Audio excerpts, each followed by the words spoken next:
Hello and welcome to the Last Word on Spurs. We are your multi-award winning Tottenham Hotspur podcast, and we are returning for a bonus show of the week as we wrap up firmly for you where Spurs are in, of course, that Europa League draw that has been revealed for you across Friday and what it means for Tottenham's rest of the season to come. Ahead of Ipswich, of course, at the weekend as well. Spurs back in Premier League action. If you're with us for the first time, you can find us on iTunes. We're on Spotify. We're across all major audio platforms. We're, of course, on X. We're on Instagram. We're on Facebook. And we're on Blue Sky too. Look, I've got the two guys, the Devil's Advocate. I've got those two, the pair from them here, Shawnee and the wonderful Johnny, of course, going to bring them in shortly. One man delighted to see back on our screens. I know, like I say, he's been fighting illness, bless his heart. I won't mind me saying that. We're delighted to have back on the show. Look, one man, what we love in the Spurs community, the wonderful Dave at the Irish Hotspurs back. Dave, how are you? Thank you so much for being here. I know, bless you, battling illness recently. Thank you so much. Yeah, look, I'm supposed to have a couple of appearances by now. I've been messing you around, so I appreciate, fixing a date for my return. But it's good to be back, and hopefully I don't put a jinx on Tottenham. Hopefully we keep winning games. Bless you, mate. No problem at all. You and Mac are returning in a week. I tell you, the Spurs community might fall over by the time the show comes to an end. Back on the show, always a pleasure. He's busy.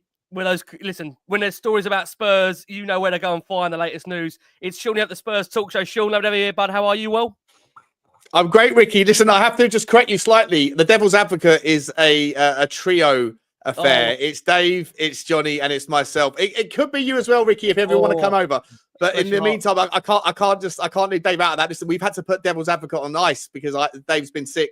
But yeah, it's a three-man affair. But it's great to be back on the show as always, buddy. Thanks for having me. Looking forward to getting stuck into some Tottenham content.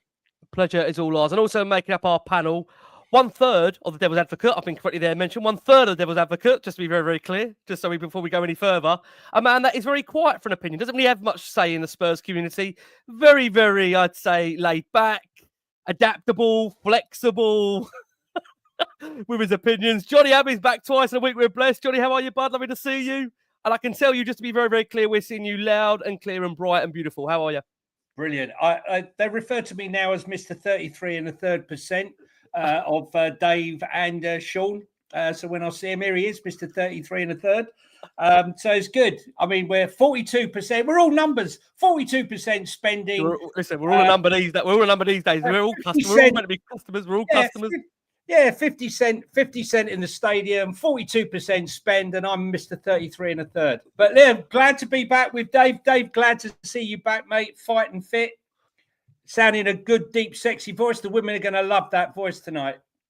Absolutely, they will do. And they'll take you into that weekend as well, like I say, build up to a lot on this show. Look, let's get straight into, of course, the latest news on Spurs and the fact we now have the reveal of Spurs' pathway to Bilbao. Of course, Tottenham will know their route for the Europa League, which they embark on now until the final in May after securing that top 8 finish in the league phase table at the end of January. Spurs discovered their round of 16 opponents in Friday's draw in Switzerland.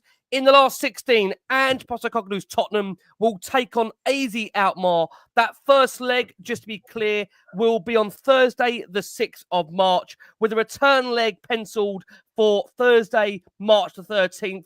Should Tottenham prevail in that two-legged affair, they will take on the winner of the last 16 clash between Ajax and Eintracht Frankfurt. It does mean there could be, that glamour tie in return for Spurs taking on Ajax. And also just to bear in mind, as the quarterfinal and semi-final was also conducted on Friday to confirm who has the home advantage in the first leg and the second leg, Tottenham will be at home first up, and the quarterfinals are scheduled for Thursday, April the 10th and the 17th, respectively. Should Tottenham come through the round of 16 and the quarterfinals, Postecoglou's men will play one of Bodo or Glimt, Olympiacos, Victoria Pleasant or Lazio in the last 4. And in the case with the quarterfinals, Tottenham will be at home if they are to advance in the final 4. The semi-finals are due to be played on Thursday, May the 1st and May the 8th.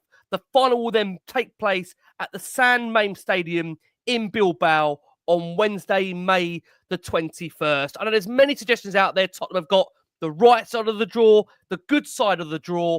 What it does do for those out there, there's been a lot of reports suggesting Spurs are the bookies' favourite. I can tell you pre-draw, Tottenham were, in terms of percentages of all clubs to win the Europa League, at 12.9%. Post-draw, they've gone up to 13.2%, a 0.3 difference. But the bookies are making Tottenham the favourites for the Europa League. We'll come on to what Anne thinks about that shortly. Dave, I'll come to you. Thoughts on that draw? Have Spurs got the better side, in your opinion, of that draw for you? Yeah, look, I think it's a very favourable draw when you look at it. I think, you look at the other side of the group, Roma, Atletico, Fenerbahce, Rangers, Lyon, Real Sociedad. It's a very tricky side of the group. I think you look on this side of the group, the only team I really fear is Lazio, which I think could potentially be our semi-final opponents if we make it there. But in terms of AZ Alkmaar, I mean, we've already beaten them so far this season. We beat them 1-0 through our injury crisis with a lot better, with more players back and more players available. I would expect us to make a lot more light work in them than what we did earlier on in the campaign. And then you're talking about the winner of Ajax and Frankfurt. And again, you would fancy Tottenham to a large degree, or I would anyway, being a Tottenham fan. Now, look, I don't want us to get too carried away. I've been here before. We've suffered embarrassing cup exits. You go back to Dynamo Zagreb. I think Genk underneath Pochettino. I think at one stage we went out to PAOK, in the group stage because we couldn't get over the line. You look at we've lost to Colchester, Norwich, Everton, being knocked out of some of the domestic cups. So it's not a given. We will have to fight for it. We will have to play well to get there. However, I think it's given us a golden opportunity to get to the semi-finals of a European competition and sort of regenerate and reinvigorate Tottenham's season towards the end of the campaign. In recent seasons gone by, our seasons have almost sort of halted and we just can't wait for the season to end. But, with this draw, I think it leaves that excitement open for this season to actually end on a high note, which could then benefit us heading into next season. So for me, I'm very happy with how the draw turned out compared to what it could have been. I mean, Jake, around to you. Your take on that draw for you? Because I think many would have gone into the draw maybe with some concerns that Spurs could have maybe picked up Sociedad, which I think for some out there, they would have maybe feared that being a bit of a tougher and sterner test than AZ. Now it is AZ confirmed. What's your initial take on that being for Spurs, the next port of call in this, obviously, trip and road to Bilbao? Well, Sociedad would have been nice for a little trip for a couple of days. It's San Sebastian, very pretty. AZ Alkmaar is back to Amsterdam and all that entails. But listen, look, AZ are going to be no pushovers. They've already beaten Roma. They smashed Galatasaray. In fact, they beat Ajax twice already this season. It's Pascal Janssen has been quite instrumental in redefining Alkmaar's style of play this season. So, the good news is Ruben van Bommel, son of Mark van Bommel, is out now. He missed the game at White Hart Lane. And Ibrahim Sadiq, who's their number one sort of winger, I would say, he's out. So that's good news. But it's a revisit for old Troy. So, you can bet your bottom dollar that he will bag one goal, no doubt. But I think you got to be happy with the draw. I just found it quite funny because before the draw, people were saying, the danger teams are Eintracht Frankfurt and Lazio. And then we get Eintracht Frankfurt and Lazio in the draw. And everyone said they're happier to be on this side than the other side. So I'm not quite understanding that. But listen, I don't think Eintracht Frankfurt or Lazio are going to be easy to navigate. But, if you want to win the tournament, you've got to beat everyone. And let's be honest, as Dave said just before, this is a sliding doors moment for Tottenham Hotspur Football Club. Nothing else should matter other than, in my opinion, than this competition. Because to win it, everything that went before, it doesn't matter a fig. All the record books will show was Tottenham Hotspur won the Europa League, and now we're in the Champions League. It will mean vast sums of money coming in, because we saw with Arsenal, they made something like 85, 90 million euros from this stage. The draw of getting the players in we want, everything, a whole game changes. And if we fail, no European football, and where we go from there, I don't know. The club's in a mess. So this is huge. It's interesting that, surely I heard you having a debate also on the Spurs Talk Show about the implications of having, of course, the nature of this playing out for Tottenham in terms of the road to Bilbao and, if Tottenham were to win it, the implications they weren't to win it. I mean, just initially, before we get into those implications, your take for you, Shawnee, on the draw itself.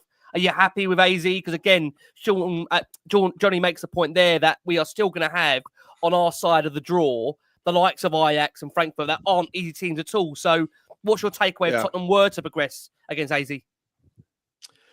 Yeah, look, I'm somewhere in the middle. Like, I actually agree with Johnny in as much as I asked a question. I put a poll out on the channel earlier saying, is everyone happy with the side of the draw that you've got? And it was basically universal. Everyone was like, yeah, would rather this side than the other. And I can understand why to a degree, but I don't think when you look at that, the two sides, that one is like miles ahead of the other in complexity. If you look at the sorts of players that Frankfurt have got, okay, Alkmaar, we should be able to get past, but let's assume, and obviously it's silly to assume, but let's assume that you get Frankfurt in the next round. They've got a hell of a lot of players that Tottenham are looking at as viable assets for Tottenham's squad next season. They've got Hugo Larsson. You've got players like Arta Tiata, or Tito, however you want to say his name, that was a target for us in the last summer. Hugo Ekitike, I think his name is, or Ekiteke.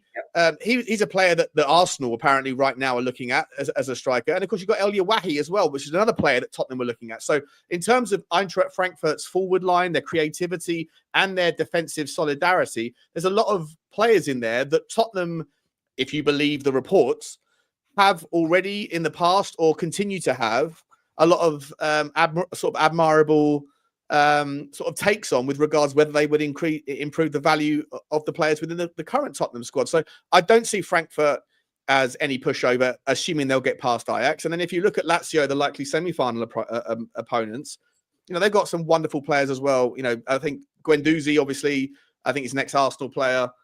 Someone I think we came up against last year, if I'm not mistaken, in a European fixture, Marseille, wasn't it? Yep. Yeah, for Marseille, that's right. Yeah, they've got Mario Gila at the centre back model, who's like an absolute powerhouse.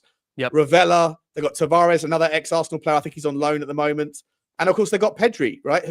Or Pedro rather. Sorry, not Pedri. Pedro, who's a 37-year-old Barcelona fame monster who I think he scored 8 or 9 GA this year in the Europa League. So. I just look at both sides of the draw and think that Tottenham should be able to look at any fixture in any of them and sort of value their chance and rate themselves on a good day. But there's a lot of banana skins in our side of the draw as much as there are or there would have been on the other side. So I don't think it's quite as one-sided an argument to say we had a favourable draw.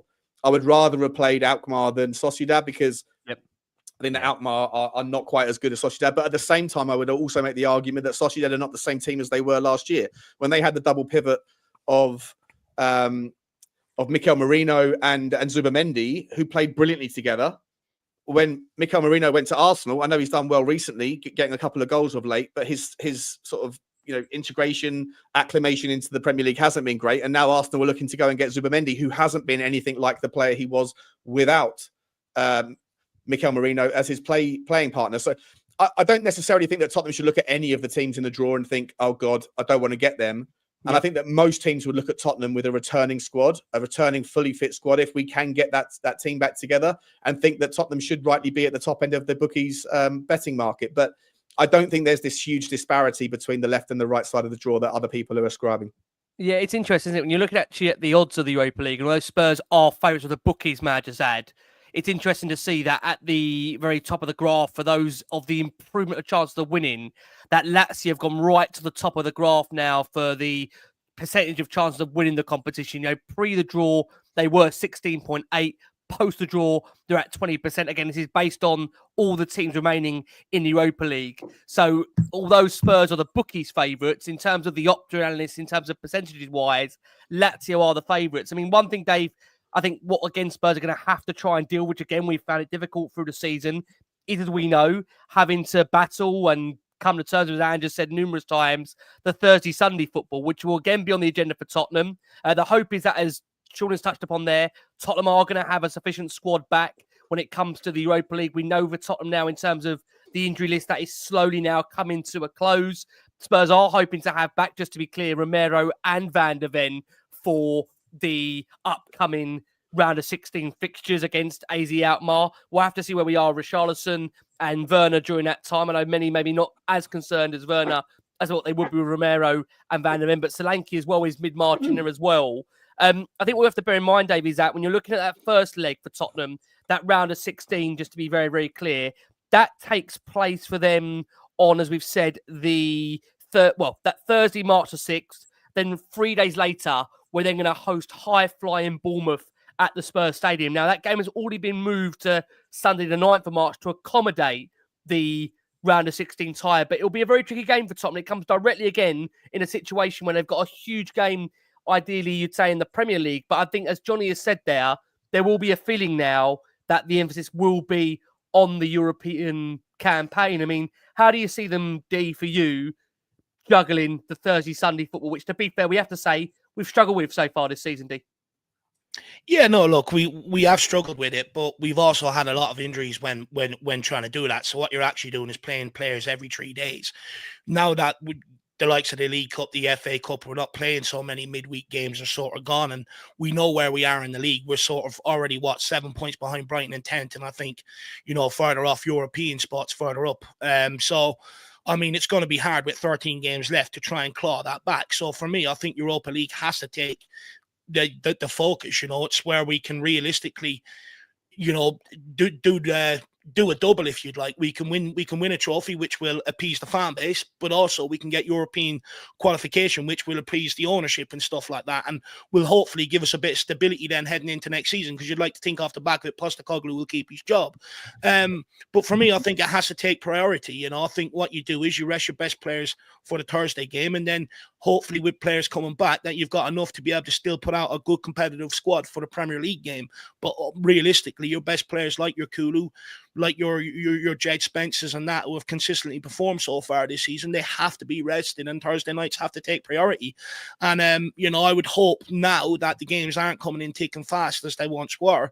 I would hope that we can manage it a lot better with the players that we've got as well, because there's a lot more players available. And that's the big difference with the period coming up compared to the one we just faced. Is the one we were facing, we were looking for these players to go out there every 3 days and play 90 minutes.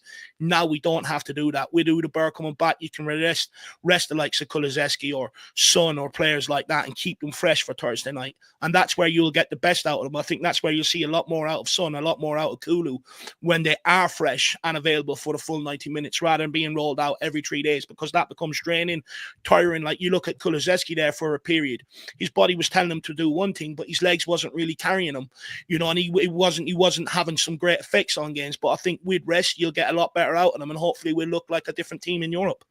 Yeah, listen, we have to hope so, fingers crossed. I mean, Jay, look, it's a debate that many out there probably are asking themselves between now and the end of the season. It's a case that if Ange Postecoglou was to go all the way and lift the Europa League, and for those that are listening to this show live, I'm actually showing Johnny and presenting a picture of Ange Postecoglou holding that Europa League trophy. What that does mean for Tottenham, what it means for Ange Postecoglou, I think many right now, many are out there, are kind of maybe holding, I would say, their tongue. They're maybe waiting to see how these next few months pan out. And if Ange Postecoglou was to win the Europa League for Tottenham, there's no doubt about it. I've heard Sean say this. He would be Tottenham's most successful manager in the last 16, 17 years. And therefore, it would feel impossible for anyone really to suggest that he would be leaving his post at the end of the season. I think it's very clear there is still an extra year on his contract, possibly plus another one as well as an option or maybe a mandatory. Where are you in your mind, Johnny? If Ange Postecoglou was to go on and win the Europa League, I feel like, gotta say, for those listening to audio, I feel like I'm taking Johnny to the dentist right now and I'm sitting him down and about to put an anaesthetic in his mouth. Where are you in your mind, Johnny? I've seen Bugsy Malone walk into the vets with more enthusiasm than what Johnny's looking at right now, if I'm entirely honest. Where are you in your mind on that debate, Johnny, for you? Listen, look, I've said it before, and Billy said to me, Billy T said to me, look, if Ange wins, I have to get an Ange tattoo. I'm not getting an Ange tattoo, Billy, but I'm willing to maybe consider doing something. Listen, look, I've said, it's not a secret. I'm not a massive fan of Ange, but I said to you here, I'm happy to come on the show and say, or to any show and say, I got it wrong. I don't have a problem with that. All I care about is not a Kulusevski. It's all I care about is winning a title or a trophy. That's all that matters. What I think is absolutely irrelevant, what all of us think is irrelevant, because what we want is success for the club. Even if it's the player that you hate, wouldn't it be great if it was the player who's got the most crap all season that it was Timo Werner, of all people, right, who banged in the winning goal. And how will he be celebrated? It doesn't matter at the end of the day. What we want is to win. What I don't want to hear, though, is this moaning about too many games, the fixtures. If you are successful, you have lots of games. It's as simple as that. Yeah. And last season, we had 41 games, which I think is the least amount for something like 16 years. And everyone was moaning, we can't cope. We've only got one game a week because we got knocked out. If you remember, we got knocked out the FA Cup. We got knocked out the first round of the Cup against Fulham. We had no games. We still had tons of injuries, and we still couldn't put a run of games together when we had one a week. And so I don't want to hear that excuse anymore. We have a better squad than what we had last year, and this coming into the January. Yep. We've got more depth. You know, we didn't have Archie Gray, we didn't have Bergvall, we didn't have Solanke, we didn't have Danso, we didn't have Tell. This is an improved squad than last season. And so I don't want to hear it. I think it's all or nothing now. It's all or nothing.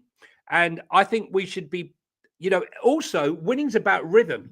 So I'm not really in favour so much of resting players, but you can rotate players during the game. I think everyone needs to get back into the swing of it. So many players have been out for such a long time now. Romero, Mickey van der Ven, they can't come in and be expected to suddenly play 80 minutes. Maybe they'll play 45 and swap over. The same for Maddison. He played 60. Yeah, he took a few knocks. Let's see if he starts tomorrow. There are other players who need to be eased back. Odegaard, what a breath of fresh air he looked when he came on for Sonny. Sonny, for me, if I looked at any players right now that needed a rest, I think there's three. That is Pedro Porro, Kulu, and Son. I think those three players, if we can get some rest for them between now and the first game against AZ Alkmaar, I think it would be good. I think the rest with rotation, Destiny's coming back now. Can he do 90 minutes? I think we've got to be really careful, and Angie's got to be careful now not to push these players because we need them fit. And I believe a fit, strong squad can win anyone and beat any team. Just like they can beat any team in the Premier League, they can 100% beat anyone in the Europa League. Sorry, I'm just reading the comments there. Lost my train of thought. No, listen, it's absolutely fine. It's interesting, isn't it? I mean, this debate show, I know you've had it on your own respective channel over there, the Spurs Talk Show. Please, like I say, make sure, the likes of Irish, Hotspur, Dave doing some great content, the match day content on there. Bless him. He's been out of sync, but he's back with us now, and I know they'll be doing loads of stuff coming for the weekend. Jay as well, you'll check him out on Football Link with Shawnee over at the Spurs Talk Show. Shawnee, I know you've been asking this opinion as well. For me putting it back to you now. Where are you, Shawnee, for you on this debate around Ange Postecoglou? Because I know for many out there, look, they're still that firmly a lot behind Ange. They, understand. For some out there that we're still in the middle of a rebuild, they'd like to see him given more time to get the squad that he would need, in their opinion, to really give him the best opportunity to succeed at the football club. There's those that are suggesting out there, look, there's some that would want him gone right now, but there's also a big section of Spurs fans that I think are really holding their judgment between now and May in terms of whether Ange Postecoglou can deliver that elusive trophy we've been waiting for the last 17 years. And if he does that, like I said, I think it's very hard to make any real case that Ange Postecoglou won't be Spurs' next manager. Well, won't be Spurs' manager for next season. What's your take on it for you, Shawnee? Yeah, I feel like I have vibes right now, Ricky, that remind me of back when I first started out long time ago. Not that I'm doing that anymore, but back in the day when I was a trader in the financial markets, and I would have a bunch of stocks that were really underperforming, and then sometimes the pain got too much, and the loss after loss, it was just going down and down and down. And eventually I would go, you know what, I can't take this anymore, and I'd cut my losses, and then the next day it would fling up in your face, and it was the worst feeling in the world. And I feel like maybe I'm feeling that same kind of seller's remorse with regards to Ange over the last couple of weeks. I feel like I went, you know what, I can't take this anymore. I can't really defend what's happened over the cup competitions. I always said I'd give him the cups, and the cups didn't really work out. And I felt like, it was time. And I said, you know what, I haven't seen enough. I've seen too many what you could call demonstrations of a lost dressing room, which manifested in not necessarily tantrums, shirts being thrown down, abject performances, but just confusion in some of the players. And I was like, you know what, I think it's time, even though I don't really know where you go between now and what I would like to see, which is Pochettino come back. And then at the same time, now you see back-to-back wins in the Premier League. You know, the performance against United wasn't great, but it was significantly better. I think we went 85 odd minutes without, you know, like holding on to a 1-goal lead. You know, and I think that there was some sort of positives there. And then you look now at the draw that's come up in the Europa League, and you can sit there and think, well, as I said a few times, you know, like I think you said in one of the answers, one of the kind of the build up to the questions earlier, Ricky, that if he wins the Europa League, he's the most successful manager in 17 years. I would make the argument that it's far more, even though I would say that winning the Carabao Cup might actually be more difficult than winning the Europa League in terms of the quality of the opposition. Actually, the stature, the gravitas that comes from being a European Cup winner, I'd make the argument that you have to go way back, even beyond the 91 FA Cup. I'd say that probably you go back to the 80s, right? And I think that would make him our most successful manager technically for 40 odd years. I don't know if that's a stretch, but and then so you definitely can't sack him. He definitely gets next year, 100%. And then obviously that ties in nicely with the end of the World Cup for Pochettino. So where do I sit in terms of Ange? Like, do I think he's the right man for the job? Have I fundamentally changed my tune on him being a well-rounded enough manager? No, I don't think he really is good enough at this level. I've always empathized and sympathized and acknowledged the asterisks that should exist with regards to the injuries that he's faced.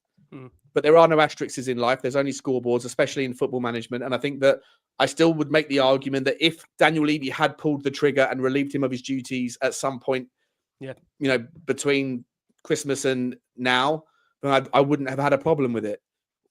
As of right now, I'm not going to pivot because the wind is changing direction.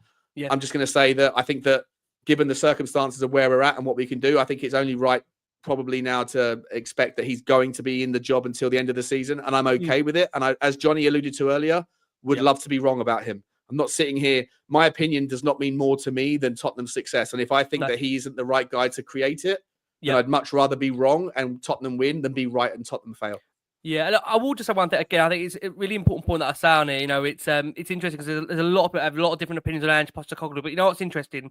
The one common thing about every guest we've had on Last Word on Spurs, definitely whether they've been fully all in on Ange, they've had their doubts on Ange. The one common thing that I've heard from every single person that's come on this show, bless them, is the fact that, you know, they are not willing to put any kind of their own agenda on Ange Postecoglou before the success of the football club. Right? I think everybody want to see the club be successful. And if Ange was to go and deliver that trophy, I think we'd all be so delighted as Tottenham fans that in that moment and how we feel, we'd all lavish praise on Ange Postecoglou for delivering a trophy that we've been waiting the last 17, 18 years for. And I think, you know, it's an interesting debate that we're having right now. Because, I mean, the thing is, Dave, as you're aware as well, that when Tottenham achieved the League Cup under one day Ramos, as Sean touched upon there, you know, let's be honest about it. There was, although there adulation under one day for what he brought to the club in terms of a League Cup, but we then saw in the next season of him that he was sacked 8-9 games in, and where we've been under Ange in the course of this season, and there have been several doubts for some fans over his long-term future. Do you think if he was to go and deliver that trophy, and please God he does, that does buy him some time with fans that are impatient when it comes to what they've seen from Ange this season? I think Sean touches on a point there for many out there that will feel the same, that they've seen maybe not the progression they'd like to see from a perspective of the players on a more volume basis, to be honest with you. We have seen, you know, some patches of decent wins in there, don't get me wrong. But when it comes to what we saw, and I think under, I hope people don't mind me going back to this, under Maurizio from, I'd say, you know, the end of the first season, you really saw an upgrade in terms of the way the players were performing, the way they were gelling. Now, you could argue Maurizio had a much more better squad than Ange. There's no doubt about, you know, we had some unbelievable players in there. Where are you, Dave, when it comes to trying to judge and measure what that would be if he was to deliver a trophy? Because, again, I think many are suggesting here he would be the most successful manager for some since 1984. Yeah. Look, if I remember correctly, one day Ramos was sacked the following season, but didn't they sell Robbie Keane and Dimitar Berbatov, two huge supplier of goals that summer? I think Harry Redknapp came in and brought Robbie Keane back in this summer and brought us goals, which helped us sort of, you know, stay in the Premier League and fly up the table and stuff like that. But, this is the problem. I think you look at Postecoglou again. We sold Harry Kane on him. Now, yes, people can say, look, he knew he was going, but it's a massive void to fill in terms of goals, creativity. You're looking at Son. He's not the player that everyone thought he was. He's struggling without someone like Harry Kane there, etc. And it's a huge field to void. When we were selling Harry Kane, the one thing I tried to highlight was the amount of points his goals put on the board for us in terms of equalizers and winners, which I think was 21 or 22 on the season we sold him.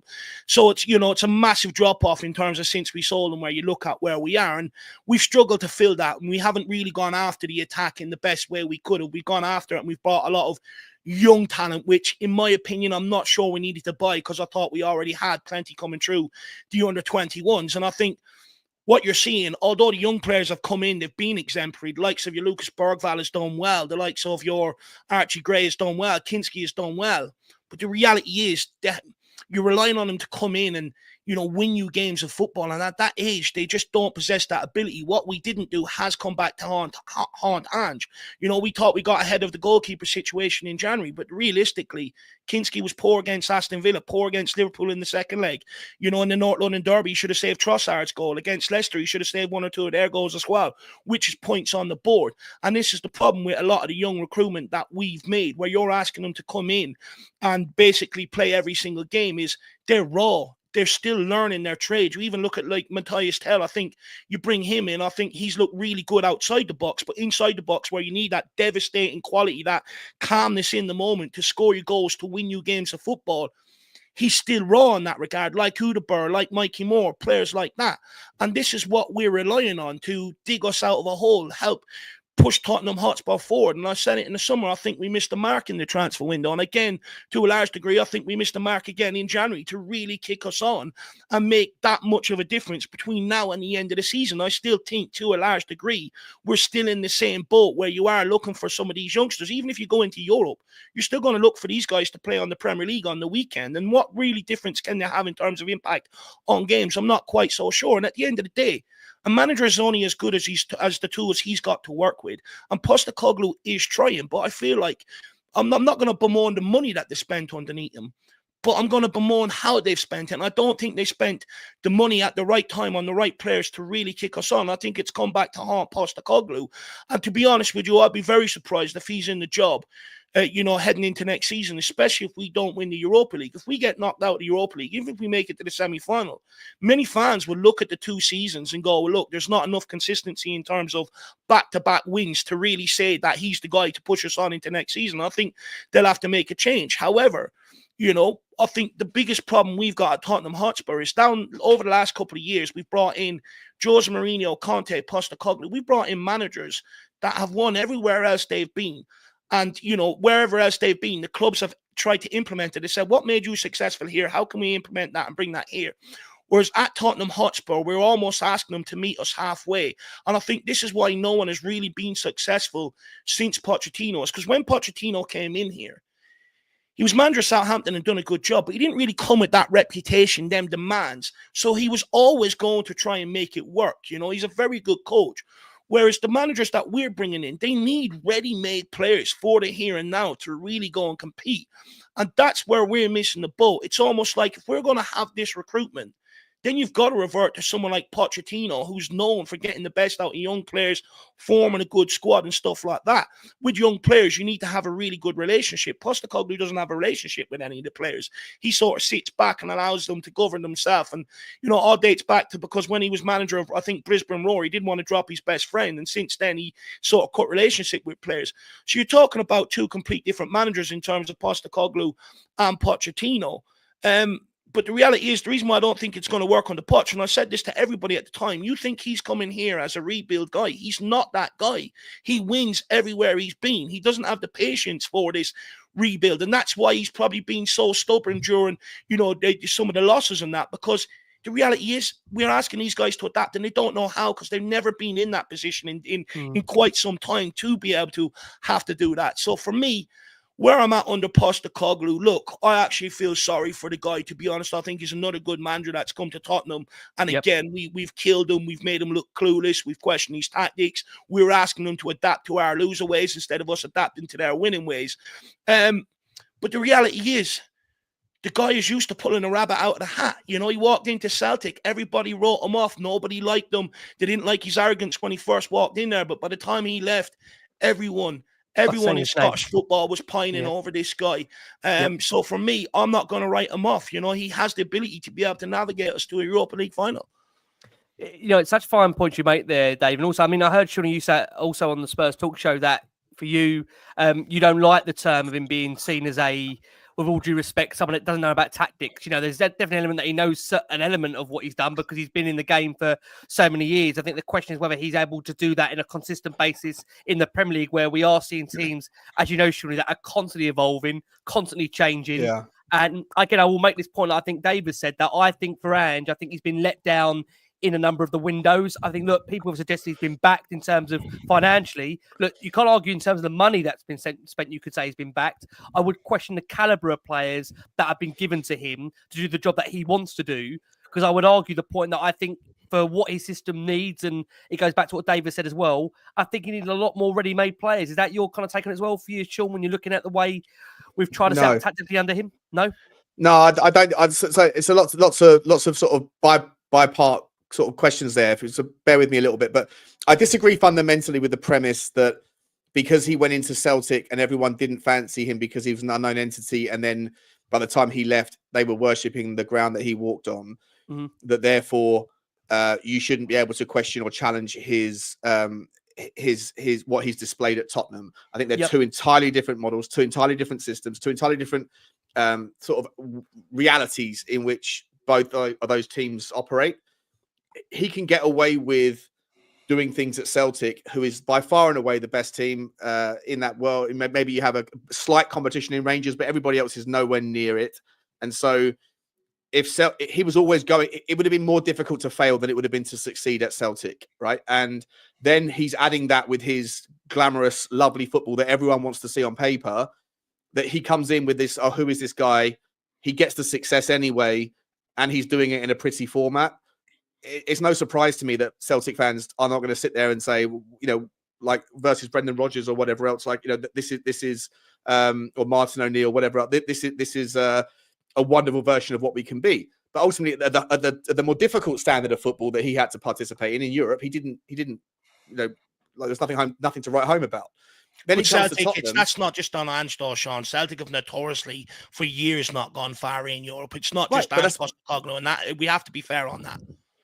Well, that's fine, but they did get through to the last 32 knockout stages in the Champions League just last week, right? So, and they did a very good job under against Bayern Munich, by the way. But my point is that if we're going to hold like the same, if we're going to say because of what happened at Celtic and the way that the fans had doubts and then backed him, that therefore we have to hold the same energy, when in the Premier League we're not a team that is dominant. It's not a farmers' league. No disrespect to the Scottish Prem.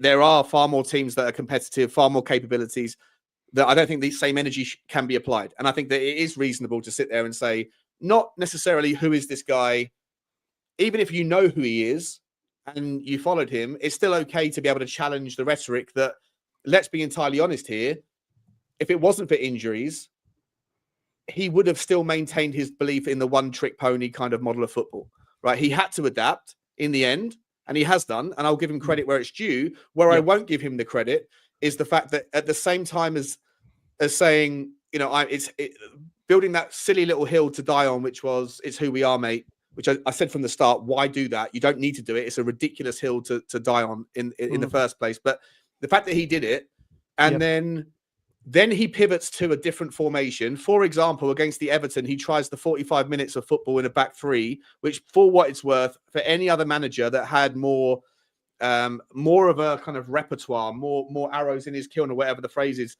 to be able to pivot to, this squad that we have, when you look at the fullbacks, the centre backs, the ability for the centre backs that we have to be able to play the ball out, the idea that a back three and a fullback and a wing back system didn't work in 45 minutes against Everton, which is the only team that you probably wouldn't go away from home and play it against, didn't work. Therefore, let's shelve it and let's never speak of it again. That was silly. The fact that he used the idea that injuries are not his fault. And by the way, the reason I can justify that is because we don't train anymore.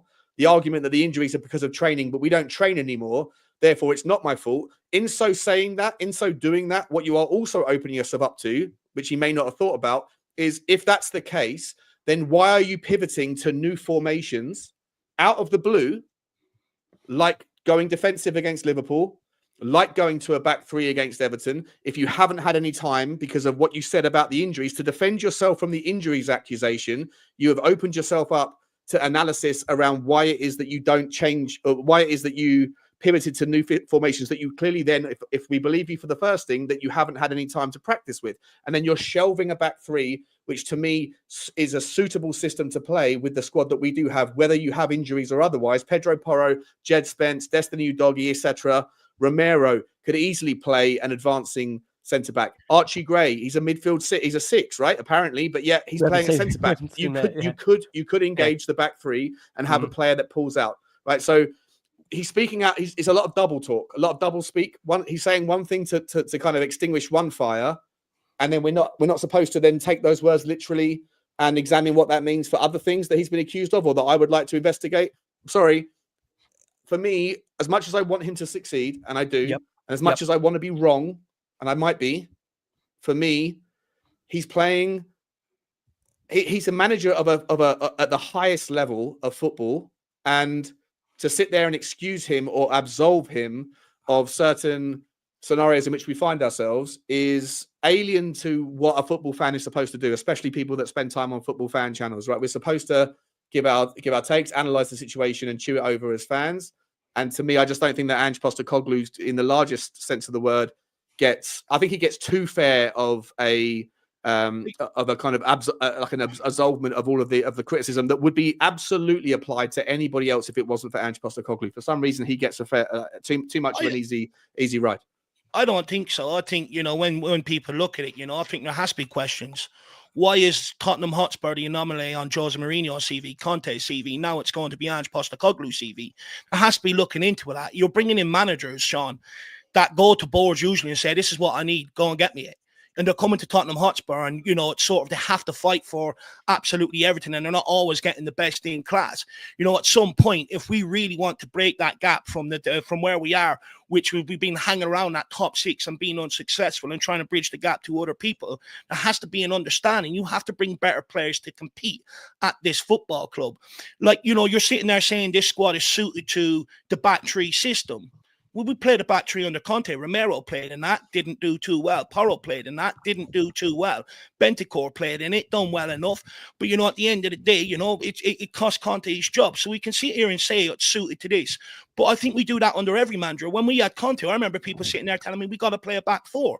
The reality is when things go wrong, everyone wants the manager to change it up. But we're not bringing in that caliber of guy. We're not bringing in a guy like the guy from Brentford, Thomas Frank, who will come in here, who will look to change things up. We're bringing in guys that want to go and compete at the very top. And in order to do that, you've got to bring in the right caliber of player. Well, to be honest with you, Johnny, sorry, just 20 seconds, mate. I won't take long. I completely forgot to say the last part of the point, which I sort of pivoted away from. I do apologise. About the squad specific stuff. He has the last thing I want to say was he approved the signings. He has said he was backed. We can all disagree or agree on whether or not the club has backed him, but ultimately you have to take him on his word. If we as fans want to blame Daniel Levy, some of you guys do, a lot of you guys do, and say he wasn't given the tools that he needed. If he has sat there and said, I'm happy with the squad, I approve this player, nobody comes into this squad unless I approve them, we can't invoke scenarios or invoke kind of like myths because it suits a narrative. When he himself has extinguished, he extinguished those flames, mate. He extinguished those flames.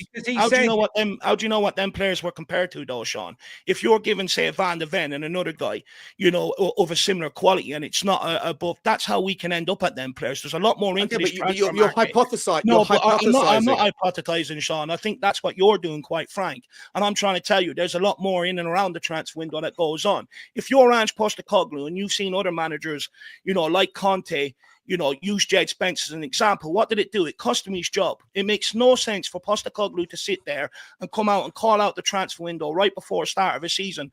You have to understand, some of these managers, in order to try and keep their job and stuff, they are going to sit there and there is going to be an element where they're the only ones fronting it, that he is going to say, I'm happy. If not, he ends up alienating a lot of the players, a lot of the squad very earlier on, and doesn't really give himself an opportunity. These are all things that I don't think you're factoring into your analysis. And No, your I'm not denying them. You're doing what you're saying, what other people are doing in terms of guilty to suit their agenda. No, I think you're also a little bit guilty of doing that as well.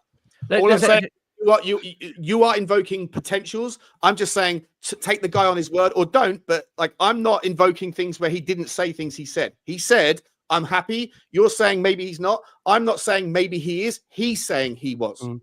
Jay, close the debate for us. Andrew said on numerous occasions, no one's coming into this team unless I want him, right? Yeah. And he was adamant he wanted Brendan Johnson. Brendan Johnson, who... I thought we got another player there for a second. Definitely Brendan. Sorry, I've been listening. But Brendan Johnson... Brendan Johnson, right, who, Brentford had agreed a fee of £35 million with Forest. And yet, because Ange was desperate for him, Levy ended up having to pay £47 million for him. Not to say these players aren't the players. He said categorically that Dom Solanke is the player that he wants. He wants that player. That's the one he wants. And I know they discussed the situation of the position that they're wanting. He's presented with the players, and he is the one that has the final say. He said it time and time again. He's had 15 players. I'm not going to sit here and say Mickey van der Ven was a terrible signing or James Maddison. I didn't see anyone. I saw plenty of people complaining about Vicario. We should have bought Raya. And then suddenly Vicario makes 5 or 6 saves and suddenly he's the Messiah. So look, yes, there's been wrong signings, but they're wrong signings for every single club. Every single club makes bad decisions. Look at Man United, right? But I don't remember another manager, not since Steve Hitchin, when Levy let those purse strings go disastrously and ended up buying Ryan Sessegnon and Dombelli and Lo Celso, for massive amount of money, huge wages, and nothing came off. This time, though, we've got players, and it's about Ange finding how to blend these players in. And going back to this back three. Just on that, though, Johnny, everyone's saying that Postecoglou approves of every player that comes in here. Well, here's the fallacy in that. You think he approved of Kim Min-hyuk, or was that an opportunity signing by the club?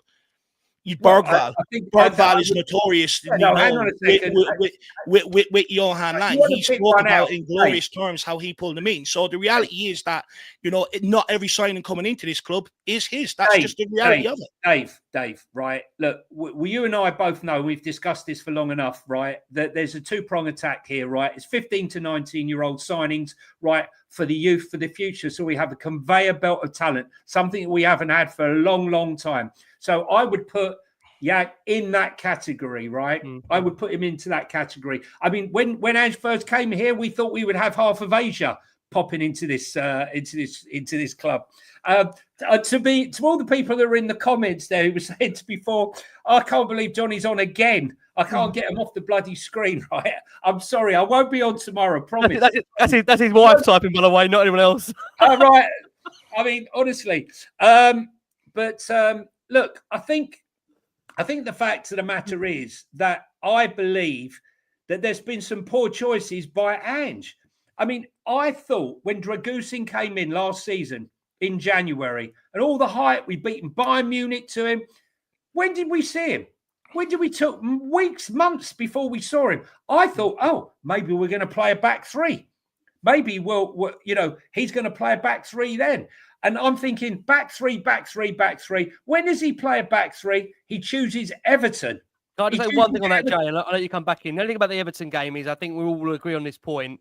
He does lose Dominic Solanke 24 hours before that. And whether you feel rightly or wrongly he goes to a back three, if that is any reason as to why he's done that, I think that Everton game now, look, I just to be very, very clear. I shelved the concept after 45 minutes. No, surely failed experiment. No, I agree. Yeah. The thing is, look, I said when Everton scored their third goal, I said I'm not sure if Ange can survive this, and he has survived that, and we have had some wins since. But I think we come to a point where, look, the general consensus is that he is now going to get to the end of the season, and the emphasis now is on the Europa League, and just for the fact of all of our lives to kind of make sure we are going to stay on track here. I think the key question to ask is on the back of that Europa League draw, It's not a blip, though, Ricky. Ricky, we're talking about here we go. A blip. It's not a blip. It's not a blip. Listen, forget the question about the blip. Right now, Johnny, do you feel on the back of that Europa League draw Spurs have had, are we in a bet? Do you feel more confident going to see Spurs win a trophy under Ange Postecoglou and in their 17-year wait on the back of this draw on the road to Bilbao? Ange could be the Messiah. All I know is this time last year, when we lost out on the Champions League place and Ange was having a go at everyone after the Man City game. I just felt it was his refusal to change tactics. 5 defeats in the last 6 games. We only led once at half-time in the whole year, and we had 1 clean sheet in 20 games. This isn't a blip. If he's going to prove himself, the only way he's going to convince me and the rest of the people who think he's not good enough is to go ahead and win this tournament. And if he does that, I'll stand here and I will say, I got it wrong, and he's done a fantastic job. And that's all I can say. But there's some top tacticians out there, and he's going to have to mix it up. Yeah. Will he win it, Johnny? Yes or no? I'm going to say he's going to win it, and I'm going to have to come on and apologise. Because it will be so Spursy. And listen, I will love every minute of it. I will love every minute of it. And I'm sure everyone who says I'm a whatever, right, for saying Angel, good luck. Good luck. Listen, look, this is what you want. You want heated debates, right? You want to agree and disagree. Yeah, they're all passionate debates. We all love the football club. We don't want to be an echo chamber. We don't want to be about the football club. Absolutely, absolutely. Right, listen, Shawnee, will we win it? Can we win it? We've got to squeeze in an Ipswich preview here. Can we win it? Will we win it? Not only can we win it, we are going to win it. I'm putting my hat on the line here. I think Tottenham are going to get to the final, and I think we're going to play Bilbao. And I think that's the only team that's going to challenge us. Over 90 minutes in their ground, maybe there's an edge there. But I look at them at the rest of those 16 teams, 15 teams, or whatever, 14, excluding Tottenham and Bilbao. And I think that we're a match on our day, especially with a stronger returning squad. I think we're going to go all the way. And I can't wait to be wrong. I can't wait to be wrong about Ange, by the way. Right about that, wrong about Ange. There you go. D, very quickly, will we win it? Can we win it, D? What do you reckon? I can't afford for us to win it. I got 2 weddings, a communion, a christening, a couple of birthday parties. Imagine having to tell the missus, oh, by the way, we have to try and fork out a couple of grand to try and get me to Bilbao. I mean, I don't think I can afford us to win it, to be quite frank. But look, I'll be honest, I think we're probably getting in around the semi-final. I think you might see us outdone. Then I think maybe, not signing players to come in and impact the here and now might come back to haunt us. I have a feeling. Listen, I tell you, if Spurs do get there, it's going to be amazing. Semi. I can't believe Dave's come on TV and said he's hoping for a semi. Football context. That we're going to squeeze in our belated late break of the show for our listeners on audio. We're going to give you a quick 5, and of course, Ipswich to come for Tottenham in the Premier League that we're building up to. Take you into that break. Got on the back of a semi. You're going to hear from the Blue Monday of Ipswich. That's going to take you into that break for our listeners on audio. The Blue Monday of Ipswich are going to take you into that for our listeners on audio. Like I say, guys, thanks so much as always for incredible support for Last Word on Spurs. Look, John George always brings in some interesting stats to the show. Here's one for you. Tottenham are aiming to win 3 league games in a row for the first time since December 2023, while they lasted so without conceding in May 2002. I think for many out there, they're going to look at that Ipswich game as an opportunity to really try and build on this Premier League form. Stewie says, I may see 4 of my favourite Spurs content creators all together tonight. Stewie, thank you so much for your support. Bless your heart. Can we handle a good old proper debate? Of course we can. That's what we're here for. Ipswich, we've got to try and squeeze 1 in 10. What kind of a host am I to try and make this happen? I'm not a genius, for God's sake. Listen, we'll try and do our best. Ipswich to come for Tottenham. Johnny, you are going to be at Portman Road. Yeah. What do you listen before we go into another debate? Try and calm things. What do you hope to see? What do you hope to see at Portman Road for you? What do you need to see? I really like Ipswich. I love the manager, Kieran McKenna.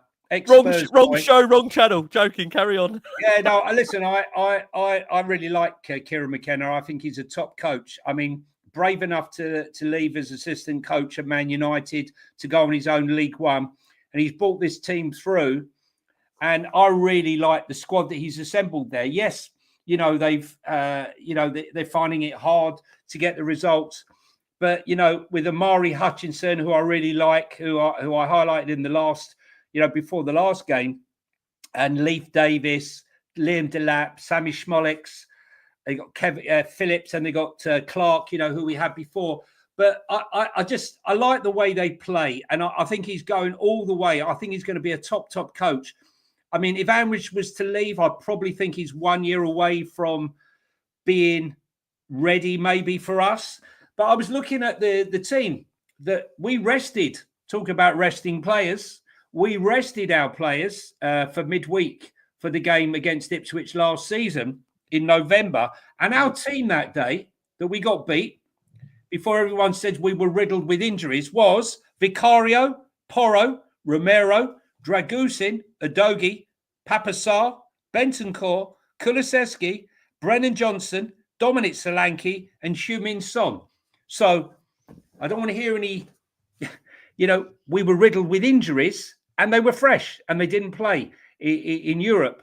So tactically, in that first half, we were so miles off it. Who's learned more from that game? Has Ange learned more at how Kieran McKenna sets up, or has Kieran McKenna learned more about his team and will be stronger at home? So it's a tough one to call. We should be beating them. Sorry, it's interesting, Jay. On that point you mentioned there, actually, Ange was actually asked that question directly in his press conference. Oh, right, I haven't heard it. So listen, whether he actually has learned anything since that game, and interesting, he's watched the game back. And I think he's been very complimentary of Kieran McKenna as a coach. I think, one thing I think you've actually said on here quite often, John, is that you've been very praiseful in the way that McKenna has adapted to certain situations. I mean, look, Ipswich are, for one of the better phrases we know, in a relegation battle. Can I confidently say, I think we can confidently now say Spurs aren't in a relegation battle. We're in a situation now where we're trying to obviously finish as high as we can in the Premier League and giving it all in Europe. But listen, for fans out there like you, bless you, that drove home and away, there will still be an expectancy that we want to get results. And it's now an opportunity to try and build on what we've done in the previous two Premier League games. That, with one of a better phrase, that I think the Brentford game was a really, in my opinion, resilient performance from Tottenham, one that they really fought and dug it out. The Man United game, I think, as Sean said, actually, I think earlier in the week on the show, I think it lacked real genuine quality at times. With two sides that you could see are very, maybe unconfident to some degree. But look, Spurs are getting players back. And I did say this ahead of that game, that I don't think you're going to see the best of Tottenham when those players are coming back. I think you're going to see more of an indication against the likes of Ipswich when you've had another week to train. The players have come back. I think ahead of that game, it's worth bringing you the news that, as far as we understand it, as things stand at the moment, Romero and Van der Ven, according to Ange Postecoglou, are going to be more on track to be ready for Spurs' European round of 16 first leg against AZ. So there's no indication of those guys coming back anytime sooner. And at the moment, Spurs are in a position where you'd imagine the likes of Wilson Odobert. Could you potentially see Wilson Odobert coming into that starting lineup? You've got Destiny Udogie, who maybe could feature in this game. I know Spurs are probably, again, taking it fairly, calmly with Destiny because they don't want to rush him back in. So there is a number of players that you feel could see first-team football that they haven't seen for a long time. But at the same time, again, I think the key thing with Ange has been, especially around Romero and Van der Ven, very, very cautious about rushing these guys back. So I just wonder, Sean, for you, in terms of the team for this one, are you expecting a huge amount of changes from Man United, or do you think we'll see roughly the same team that went out there and beat United 1-0 last week? I would love to see Pedro Porro rested. I'd love to see him given a breather. I'd love to see Jed Spence on the right-hand side. And if Destiny Udogie's ready and fit, at least for 60 minutes, something like that, or maybe even a half of football, but the first half of football, I'd like to see him start the game. And I don't know what's going to happen at the centre-back. I'm sure Johnny can bring us something there in a minute. But I hope that we can see Danzo and Ben Davies. If not, we might have to go in a different direction.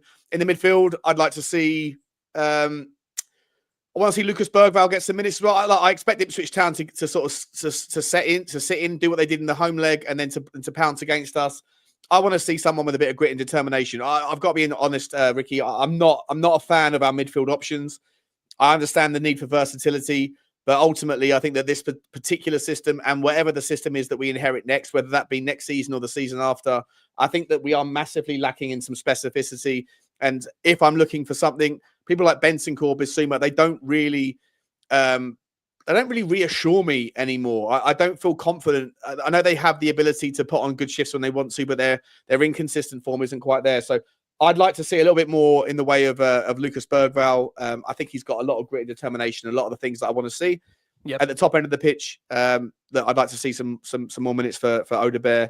I don't expect to see too much different, apart from maybe, as I say, just the only sort of starting difference that I think you might see is a pivot from Jed Spence over to the right, and Udogie to start, and Pedro Porres to be put on the bench and give that guy some restful some minutes. But I haven't seen any. I've heard that whilst he said there's no new injuries, I've heard that there's some doubts that he hasn't acknowledged. But I'll let other people go there with that if they want to. Yeah, it's an interesting one again. I mean, look, many would argue he's maybe keeping his cards fairly close to his pocket when it comes to the injury news. Dave, when I just bring you into the show, just what he has said on Mickey van der Ven and Christian Romero, for people out there that are wondering what he did say in that press conference. He said, look, with guys like Romero and Mickey in particular, they should be in and around that mark in terms of that time for that Europa League round of 16 tie against AZ. We've also got 2 international breaks, 2 games before the international break. So we're kind of mapping out and trying to sort of navigate a way in which we're going to be in a much more healthier and fit state to tackle the games ahead. He was asked to be questioned about the Romero scan, which he did suggest last week he was going to have a scan. He said, yeah, he's had that. He's going well. He's in a good place. And it's the same with him and Mickey now. It's just a case of I'm really keen to get them back, but it's also about making sure when they come back, they stay back with us. So for me, I want them to be in a good place when we select them and they're going well. So there's still at the moment no definitive time frame, Dave, on the 2 centre-backs. I mean, do you feel at the moment we've still got enough in reserve when you're looking at Danso, you're looking at Ben Davies? I mean, do you still feel we should be going in confident to somewhere like Ipswich away, where I think Ipswich, for want of a better phrase, I think they've actually lost, or I think they've given away the most amount of points from leading position in the Premier League. Spurs also aren't far off that as well in terms of that chart. What are you expecting, Dave, at Portman Road? They're fighting for their lives. They need the points themselves. Isn't going to be easy. I think it's going to be a real dogfight. How do you see it, Dave, for you? No, look, it's going to be a tough game, no doubt about it. You know, they beat us 2-1 at our place, and they deserve to win that day. You know, they've got some fantastic players. I really like the look of Liam Delap up front. Tall, physical, you know, powerful, can run, mobile, athletic, you know, scores goals in and outside the box. I think he's a fantastic player. Hutchinson, you know, who Johnny keeps bringing up, has the ability to produce something out of nothing. Sammy Smodics is another player, you know, that could produce something out of nothing. And, you know, if I remember correctly, I think Liam Delap, didn't he run rule over Romero and Dragusin that game? You know, McKenna just got the ball out to him, got him to hold up and got the team to push up behind it. But from a Spurs perspective, I was very disappointed at how we approached the game. You know, I think Muric at the time, and I think, you know, that probably alludes to the stat you're talking about the amount of goals that they concede, and that, you know, he was a real problem for them. I think they've got that sorted now with bringing in that guy Palmer and putting him in goals. But I remember when we played them, I was livid. We didn't test them anywhere near enough for a guy that I've seen make mistakes. And I think that was our biggest problem in the first leg, is we didn't create enough chances to really, you know, take all 3 points from that game. And I think that has to be the difference this time around. We have to go there and show a lot more creativity, a lot more guile. Sometimes we're hesitant to put crosses in the box, but you look at the goal against Man United, it came from Bentancur flinging it in the box, bouncing around, causing chaos, and we end up scoring from it. So I think we've got to be a lot more braver going forward in terms of looking to actually break down the door. I feel like at times, you know, we play too safe. We almost play that horseshoe football rather than actually take risks. You look at teams against us, it's nothing fancy. A lot of times they just ask the question, put the ball in the box and ask the question. I think we need to try and do that ourselves. And I think, you know, there's a way of doing it with being able to set your team up around the edge of the box so that you can avoid being countered. And I think that's maybe an area where we need to maybe look at for this game, that we need to ask a lot more questions, put balls in the box, but set us up in a nice defensive shape outside the box so we don't get sprung on the counter and try and eliminate Liam Delap to a large degree. But one thing, I know you're asking the boys, you know, what you'd like to see in terms of team selection. For me, I'd actually like to see Kulu being given an opportunity to nail down a position for next season. I think, you know, he's been Spurs' best player, but he's been used, you know, predominantly out on the right-hand side or through the middle as a number 8.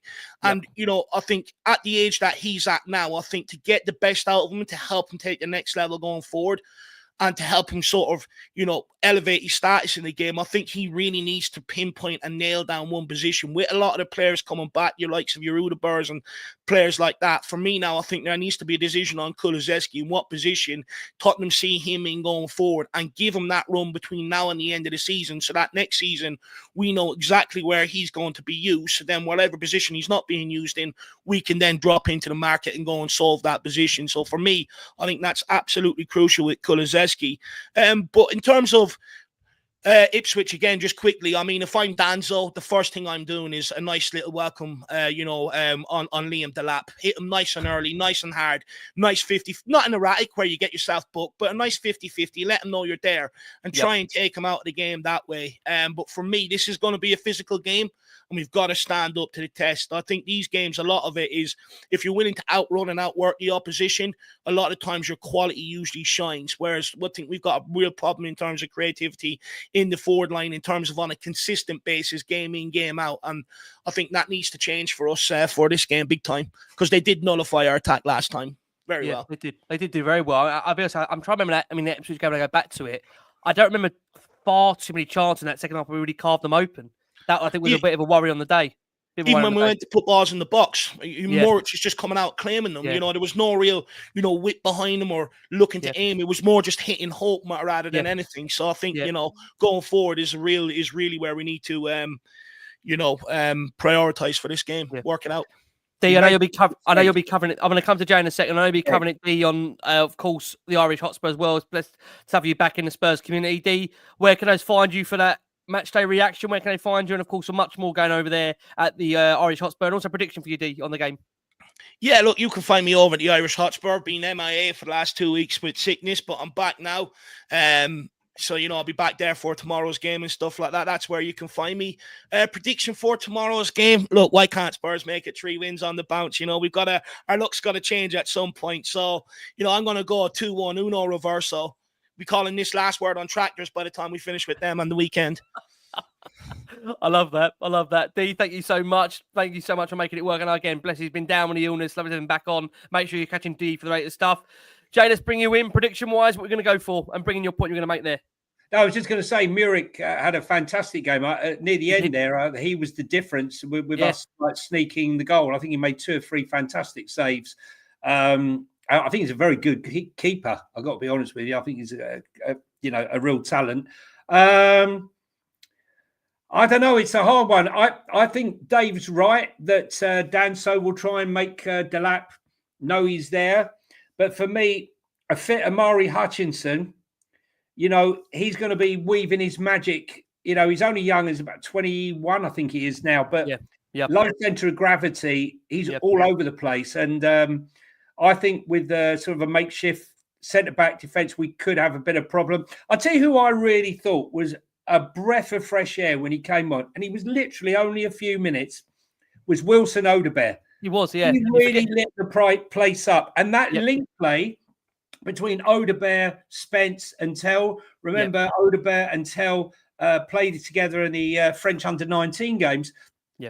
I would really, if he's got anything... if he's got anything in him, I wouldn't mind seeing him start. I know it's very unlikely, but I'd like to see him being given, if he hasn't got a starting place in him, as far as 90 minutes is concerned, I like to see him get 20, 25 minutes, because I think he could really be what we've been missing. And I think him, Tell and Spence on the other side could really start opening players up. But like Shawnee said, I think it's our midfield, which has been the problem for this club for the last 18 months.